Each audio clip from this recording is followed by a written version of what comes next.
name is Paula Deckers, and I am the owner of the Northwest Bridal Showcase. And today I am with Chris Berry of Berry's Catering in beautiful downtown Everett. Chris, how long have you been a caterer? About 12 years. 12 years. That's a pretty long time.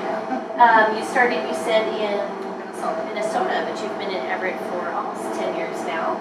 So the first question that we wanted to ask Chris is, what is her number one tip when hiring a caterer? Make sure that you have a tasting. You want to try the food. I have had people say, oh, I don't need to sample any food. The wedding's coming up close. I say, yes, you do need to sample food. So tasting is a number one. Okay, and so that's obviously something you offer here with your catering company. And if you were having brides or grooms come in for a tasting, do you ask them, are they tasting with other companies as well, or do you just kind of leave that information between them? I leave that between them. Okay, and is there a fee for your... I do not charge for my tasting. You don't charge for your tasting? I usually get an idea on what they're interested in, beef, chicken, pork, pasta, Right. And I make a few of those items for them to sample. Oh, okay, great. And how long does an average tasting take? About an hour, sometimes an hour and a half, depends on how long they want to talk. And discuss menu options Yes. and things like that, and talk about their event, which also helps you get a better idea for how you're going to be catering, to the people that are attending the special. Okay, awesome. The next thing you wanted to talk about was when hiring a caterer, you said compare apples to apples. What does that mean? that means you need to compare menus that are the same between caterers. So you don't price prime rib with one caterer and chicken with another caterer, because there's going to be totally different prices. You want to compare like menus. They may not be exactly the same, but like menus, so that way you're getting a true sense of what their costs are and what they're charging. Right, and that makes perfect sense, because like you said, you don't want to go to one caterer and try, say, their most expensive item, and then come to another caterer and try their least expensive item. You want to compare the items that are pretty much identical. So that's great advice. I probably wouldn't have thought of that, honestly, so thank you, Chris.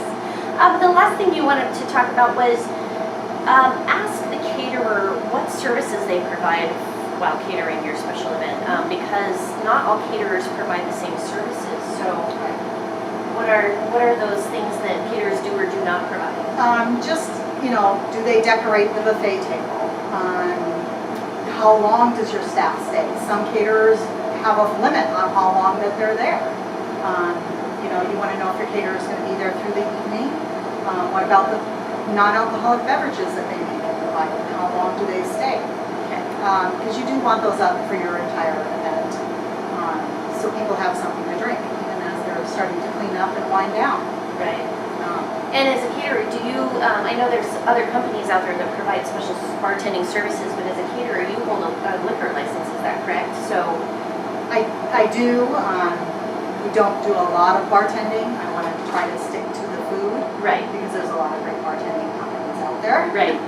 So that's another good question to ask, right? Will this caterer provide alcoholic beverages for me? And if not, who do I go to perhaps to? And I like to refer people that I've worked with. Right. So, if people are in a pinch, we have, bartenders if they can't find somebody or something like that. We can help with that. But we try to tie in buffet with everything that they're doing. Right now, salt and pepper shakers, so they don't have to rent them. Right. So those are, as I was talking with our gentleman who does wedding rentals, it's all about A, getting a vision for your event, and then B, kind of fine-tuning all the small details that make up that event. And that's where the professionals like yourself and the other gentleman I spoke with previously talked about, because you guys have been in the business for a really long time. You kind of already know what it takes to put together a special event or a wedding. And for the bride and groom or couples to come and ask you those questions is the important thing, because that gives you an idea about what they want their event to look like. And all of us wedding vendors should work together to make it an awesome day for them. Right, yes. Yeah, communicating with one another and filling in if somebody maybe perhaps didn't remember something specifically that they needed. So pitching in, helping out, all that kind of stuff. That's right. And, well, is there any exciting trends going on in the catering and food service portion of weddings or special events this coming year? No, just gearing up for the holidays right Gearing up for the now. holidays.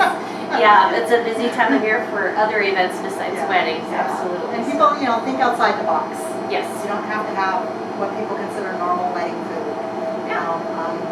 We did pot roast for a wedding. Oh, We comfort thought- food.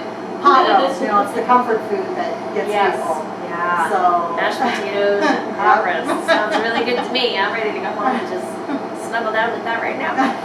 So, all right, Chris. Well, thank you for your time. Thank you for your expertise on this topic, and we look forward to seeing you at the show in January.